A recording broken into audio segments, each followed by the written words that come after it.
Hala, ito na. Grabe. Hala, my God. Uy, Diyos ko, Lord. Baby Francis. Yes, baby. Hi, mga kalab. Ako po pala si Ulysses, ang bayotiki at pero diliga. Ulis Francis, ang gwapo pero di uso. And we are the Family Love Team. At kung bago ka pa lang sa aming channel, don't forget to subscribe. So, ayan, pagpasensyahan nyo na po sa boses ko dahil napaos po ako. Yes. Dahil nung last vlog po na nag-camping kami sa fish pond doon nila, Mama Bibi, sa dating fish pond namin, my God, di namin expect na, alam naman namin na malamig siya, pero may mas ilalamig pa pala, di ba? Kaya ito, medyo napaos ako, nagkaroon ako ng ubo at sipon, sumakit lahat ng katawan ko. Kaya yun po, pagpasensyahan nyo na kung meron medyo paos tayo for today's video. Yes. At alam nyo mga kalab, andito kami ngayon sa aming fish pond at alam ko po na madaming nagsasabi sa inyo na sobrang dilim naman po dyan sa bahay nyo, sa bahay kubo nyo sa fish pond. So, dapat magpaano kayo ng kuryente. So, alam nyo, gusto talaga namin yung mga gano'n na magpaano kami ng kuryente. Pero, talagang malayo kasi mga kalab. Alam ko, gagastos pa kami ng malaki, diba? Pero, dito, di muna kami nagpa-kuryente dahil nagrenta lang naman po kami dito sa fish pond.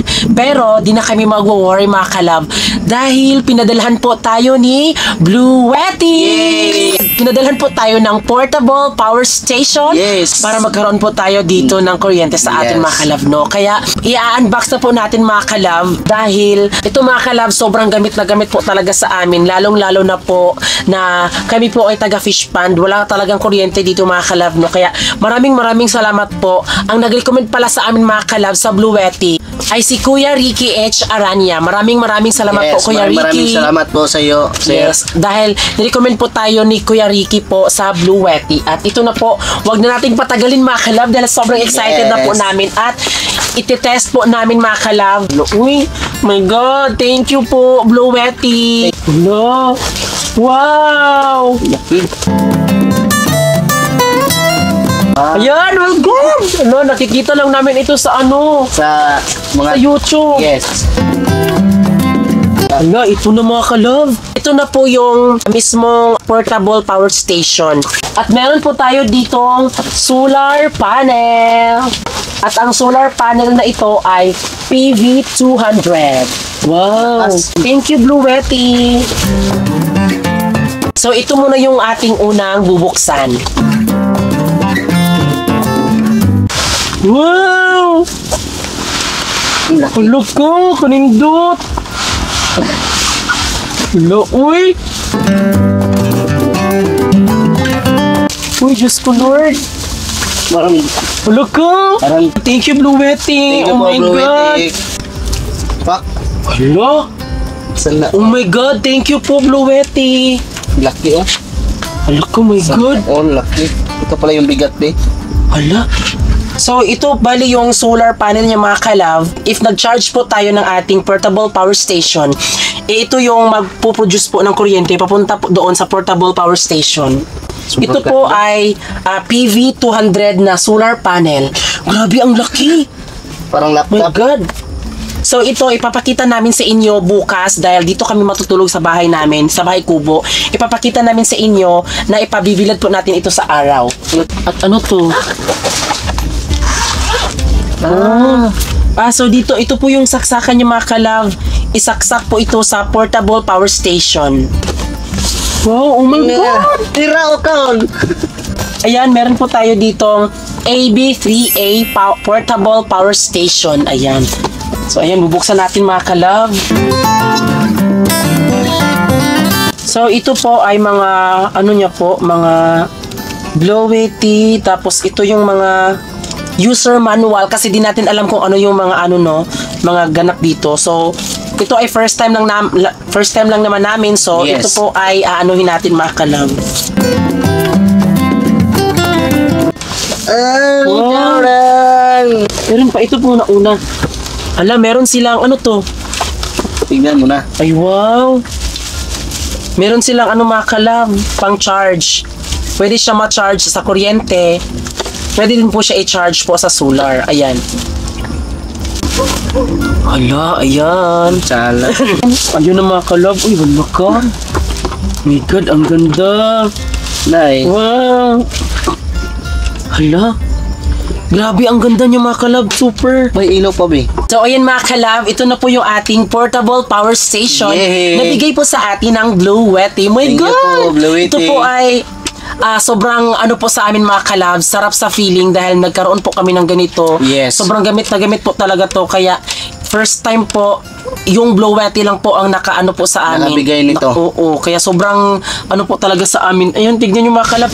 At ito na po ang ating Blue Wetty EB3A 600 watts. Kitang-kita nyo naman po, 'di ba? Sa itsura niya pa lang, talagang lakas makasyala. Ang screen napakaganda, napakakintab, at talagang yung kaniyang kulay po is hindi siya masakit sa mata mga kalab. Makikita natin na sobrang dami po ng saksakan, o 'di ba? So madami na po tayo masaksak dito kapag tayo po ay nagva-vlog.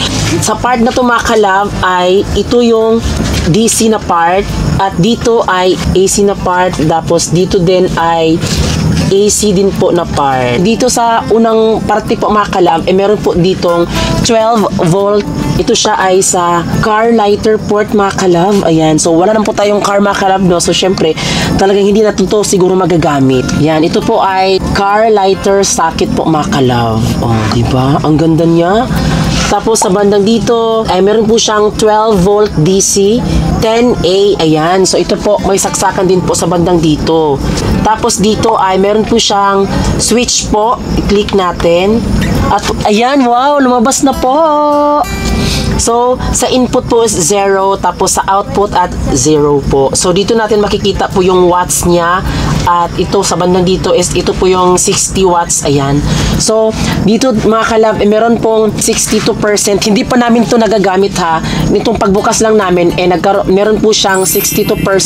Ito sa input po, kapag chinarge po ito ng kuryente or solar, dito po papasok ang kuryente niya kung ilan na po ang pumapasok na watts. At sa bandang dito din, yung output niya, dito po nakukunan po ng kuryente kung ilang watts na po ang nakuha niya sa output. Ayan. Meron pong saksakan po sa USB cord, which is meron po dito ang USB-A at 5VDC 3A. Ayan. Oh my God, tingnan nyo mga kalab. Oh, pwede na siya sa pang Android or iPhone ba siguro ganyan. At sa bandang dito mga kalab, pang iPhone, oh, meron po siyang USB Type-C at 100 watts. Ayan, my God, sobrang lakas nito, oh, kasi naka 100 watts na. So, sa bandang dito, meron po siyang input MMPT na 12 to 28 volt DC 8 to 5A. Ayan. At sa bandang dito mga kalab ay ang ganda niya mga kalab ha, dahil kahit na pagkatapos mong pwede siyang takpan mga kalab. Ayan. Sa bandang dito naman po na part, meron pong input 220 to 240 VAC 4A max. Ayan. Hala. At dito din po, meron pong circuit protector. Ay, may protector na mga kalab. Oh. Sa bandang dito, meron po siyang 250 volt AC 10A. Ayan. Dito naman po mga kalab ay may nakalagay po ng mga socket. So, pwede tayong mag-charge talaga ng laptop or ring light. So, itatry natin yan kasi meron tayong dala dito mga kalab. So, sa bandang dito is output 220 to 240 volt AC 600 watts. Ayan. O, diba? Grabe ang lakas makasyala mga kalab. O, yung ating Blue Wetty po ay madami po siyang saksakan. Ayan. At ang mas nakaganda mga kalab ay dito sa itaas mga kalab, tignan nyo po, meron po siyang wireless charging output 15 watts. So, dito tayo magcha-charge ng iPhone. So, ayan mga kalab, ngayon po ay i-charge na po natin yung ating laptop. Talagang dinala talaga namin dito at first time po namin dinala ang laptop dito kasi bakit naman namin siya dadalhin, di ba? Wala naman po kaming kuryente. So, ito dahil meron na tayong kuryente, dinala namin yung laptop namin. So, dito po, andito tayo ngayon sa ating output po at dito natin to isasaksak yung ating laptop at i-on muna natin. Tapos dapat click pa tayo ng isa para may makalagay dito na AC. Ayan, so malalaman mo na may AC talaga dyan na nakalagay dito, tapos meron pang kulay green. So itatry na natin na isaksak po. At ito mga kalab, tingnan nyo po dito sa banda, isang kulay blue lang po yan. Pero dito is dapat magkukulay orange ito. Pero bago kami pumunta dito is naka-charge na kasi ito. So blue yung makalagay dito mga kalab pag full charge na. At ayun po mga kalab, isasaksak na po natin. Tingnan nyo po dito mga kalab ha. Ayan, kulay blue. Tapos dito. Wow! Nasaksak na mga kalab! My God! So, yung laptop po, ang kuha po ng kanyang kuryente po. So, kumukuha po ang laptop ng kuryente galing dito sa portable is ito po. 13 watts. Ayan. Hala. 13, 14. So, ganyan po ano lang po yung laptop mga kalab. Ganyan lang po siya kumuha ng kuryente mga kalab. Ay makaka-edit na po tayo dito sa fish pan. Di na natin kailangan umuwi doon sa bahay para mag-edit. Dahil meron na po tayong portable power station po. Ayan. Naka-charge na po ang laptop. My God, thank you. Thank you, Blue Wetty. Ang susunod po natin isasaksak ay ring light. So, talagang dinala talaga namin mga kalab para mapakita sa inyo kung gaano po talaga kaganda ang Blue Wetty. Ito na. Wow! Ano? Oh my God! Hala, ayan po mga kalab. Oh my God! Talagang gumana po siya. Hala, hindi na po kami mahirapan kapag nag-ano po kami ng nag-harvest po kasi pwede na po ganito mga kalab, di po? Nasasaksak lang namin ito sa kuryente pero ito, nasaksak na po siya sa portable power station. At so, ang kuha po ng mga kalab, ring light ay 45 watts po. Ayan. So, 45 po nakalagay. So, hindi siya nakaklaro dito pero 45 po talaga yung kuha niya. Pwede na po manood ng baki mga kalab. Dali mo, B. Ayun, Bakit? Ayan, tignan yung mga kalab. Ayan, tignan yung mga kalab. Hala, bongga. Klarong-klaro na kapag nag-harvest kami dito mga kalab. Klaro-klaro na. Hoy, thank you Lord. Thank you Blue Wetty. At next mo nating isasaksak, ito pong flashlight. Alam niyo po, talagang sobrang laking pasalamat po talaga namin na pinadalhan niyo po kami ng ganito. Blue Wetty, maraming salamat po talaga. Kasi ito mga kalab, isa to sa pinakamalaking importante sa amin na sobrang gamit na gamit namin dito. Kasi tuwing gabi, nagpa-flashlight po kami doon, ganyan. Diba? Siyempre yung aming flashlight po, madali lang pong malobot yung aming battery. Ayan, so ito po isasaksak po natin itong ating flashlight. Wow! Hello! Ayan mga kalabs, nagsaksak po siya mga kalab pero wala pong So talagang halata po mga kalab na talagang ito po ay kaunti lang po talaga ang nakukuha niya na kuryente kasi walang watts tayo dito na nakikita Puno full charge na. Full charge. Ayan mga kalab. Ala, maraming salamat po talaga Blue Wetty. Ayan, dito tayo mga kalab sa mga USB cord. Ayan, nasaksak natin. Wow! Ayan po, nag-charge po. Ayan, nag-charge po mga kalab 2% at ang nakuha po ng cellphone ay, ayan, 3. So, kaunti lang po yung niya mga kalab, no? At ito po mga kalab, meron po tayo ditong Type-C. Sa iPhone po ito mga kalab. Yan, isaksak natin. Yan. Wow, nagcha-charge po siya mga kalab. Ayan, USB cord at Type-C po. Kumukuha lang naman po yung mga cellphone ng kuryente na dalawa po yung na-charge natin. So, 24 watts po. Ayan. So, dito tayo sa wireless charging output 15 watts sa iPhone. Ayan, kinuha ko na po yung wire niya. Ito po, ayan. Wow, nagcha-charge po siya. Ayan, tingnan nyo po. 19% mga kalab. So, ngayon po mga kalab, ay isabay po nating isaksak po lahat yung ating mga pwedeng isaksak dito para malaman natin kung ilan yung makukuha niyang kuryente.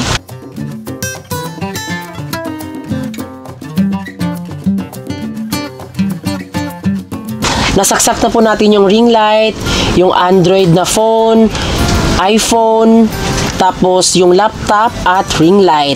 So, kumukuha po lahat po ng 76 watts po. Ayan, tignan nyo mga kalab. 74, 73, 87. Yan lang po yung, yan, kumukuha lang po siya ng ganun kalaki pong watts po para mabawasan po yung portable po ng kuryente. Ayan, grabe, sobrang laki po talagang pasasalamat namin sa Blue Wetty dahil ito po ay talagang gamit na gamit sa amin, lalong-lalo po na kami po ay taga fish pond. At pang last ito mga kalab, may emergency light pa dito mga kalab. Tingnan nyo, ipapailaw natin to. Ayan, napakalakas. Dalawa. Pwede ito gagamitin pag maghahanap kayo ng baki o ulamin o ano, kahit ano yan, basta maulam lang oh. Igano natin dito, maglakad tayo. Oh, hanapin natin dito kung may mahanap tayo. So, napakaganda talaga ito mga kalabay, may pangatlo pa. May pangalawa. Ayan Oh. yung pangalawa. Pangalawa. Tapos pang malakas. Pangatlo, yung gano'n no, pasignal-signal. Nag-blink po siya mga kalab. Yes. So doon kabi. Pangalawa. Oh. Ayan, sobrang lakas po ng emergency light po. Hala, klarong-klaro. Klarong-klaro yung ano niya talaga. Yung Oh. panisil. There's a new day that will come again tomorrow. There's a new day to wash away the pain. There's a new day to take away your sorrow and the old ways get washed out by the rain.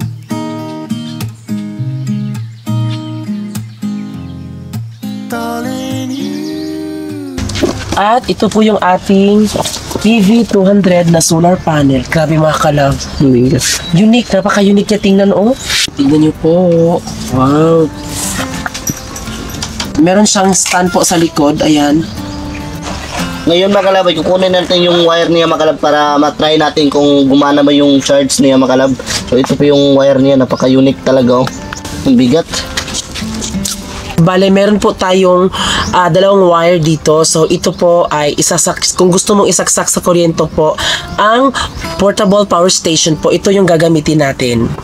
Pero solar yung gagamitin natin, ito yung ating gagamitin na pang-charge mga kalab. Bale, idugtong lang natin dito sa mismong wire ng panel. At ito naman po sa mismong wire ng portable power station. Talaga mga kalab. Yun na oh, okay na. Tapos dito mga kalab, isaksak po natin. Dito isasaksak natin kapag solar yung gamit natin, dito natin isasaksak sa input MPPT sa 12 to 28 volt DC. Ayan, so dito natin ilalagay. Pero pag kuryente naman po yung gagamitin natin, ito yung dito natin isasaksak. Pero dahil ito yung gagamitin natin solar, so dito natin isasaksak. So ngayon mga kalab, ibibilad na natin yung solar panel mga kalab. So ito po, napakabigat talaga oh. Parang bag, malita. Ang taas na pala, ang haba pala dito oh. Ibuklod sa... Wait. Ang haba pala to. Ang nakaganda po nito mga kalab, kahit na hindi na po siya hassle kapag pinaganon mo siya, eh meron na po siyang stand po sa likod. Meron pa siyang adjust mga kalab, tingnan nyo po. Yan, tingnan nyo. Ang galing. Oh. Ganun pala siya. Oh, di ba? Meron siyang adjust. Na-adjust siya. Ito din.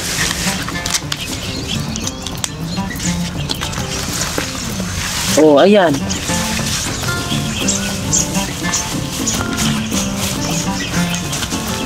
Maganda talaga no. Oh, di ba? Wow, perfect Blue Yeti. Wow, ang galing. Yan o. Nag-charge po tayo kahapon at may natira pong 34% po. Ayan, tignan nyo po. Klaro na. Merong 34% na nakalagay dito. At ngayon ay pagpasok natin ng wire, ita-timer na natin agad. Ayan. Naka-charge na po siya. Tignan nyo mga kalab. Ang bilis. Pina-under na po natin yung timer po. Uma-under na bali yung kanyang blue pag ganun siya mga kalabo. Alam niyo mga kalab, napansin ko po na ito po ay hindi siya basta-basta na nag-o-overheat. Dahil dito sa bandang gilid mga kalab, eh meron po siyang labasan po ng mga hangin. Diba? Kunwari kung uminit. So, meron po siyang mini fan sa loob na nagpapakalma po sa loob po dito kapag nag-overheat mga kalab. Kunwari kung nag-overheat. Kasi di ko pa napansin kung nag-overheat ba to. Basta napansin ko lang ngayon na while nag-charge po yung solar, hindi talaga siya uminit mga kalab. Kada gilid niya po is meron po siyang labasan ng hangin mga kalab. Kasi yun nga, may mini fan sa loob. Tapos tumutunog yung kanyang mini fan. Pakinggan niyo po.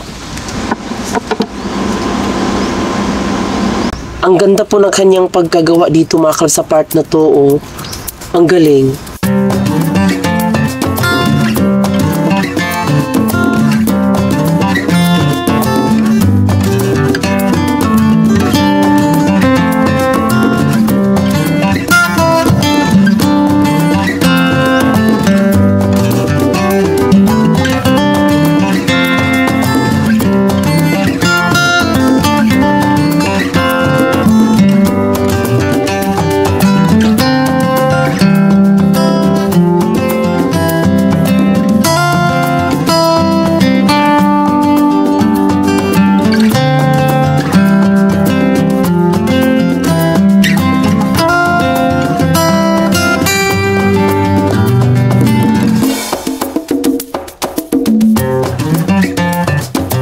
So ayun mga kalab, maraming salamat po sa nanood po ng vlog na ito. At sa mga gusto pong bumili mga kalab, marami to po kayong pagpipilian dyan. Punta lang kayo sa description box dahil andyan po yung mga link na legit po na dyan po binibenta po ang Bluette po natin. Yung chinarge ko po yung portable power station po ay 2 hours and 27 minutes, pero hindi to magiging 2 hours kung tuloy-tuloy po si Haring Araw na nagpapakita. Kasi minsan kasi medyo nahihina, medyo humihina po yung araw, kaya napunta po sa 2 hours po. Pero pa sa akin po mga kalab, siguro nasa mga 1 hour plus lang po ito. Pero yun nga, medyo nawawala-wala po ang araw. So 2 hours po yung naabutan po na ma-full charge po ang portable power station. Yes, napakaganda talaga mga kalab. Kaya maraming salamat po sa lahat po ng nanood ng aming vlog. At syempre bago kayo umalis, please don't forget to subscribe our YouTube channel. At kami ang Family Love Team, nagsasabing dapat love lang.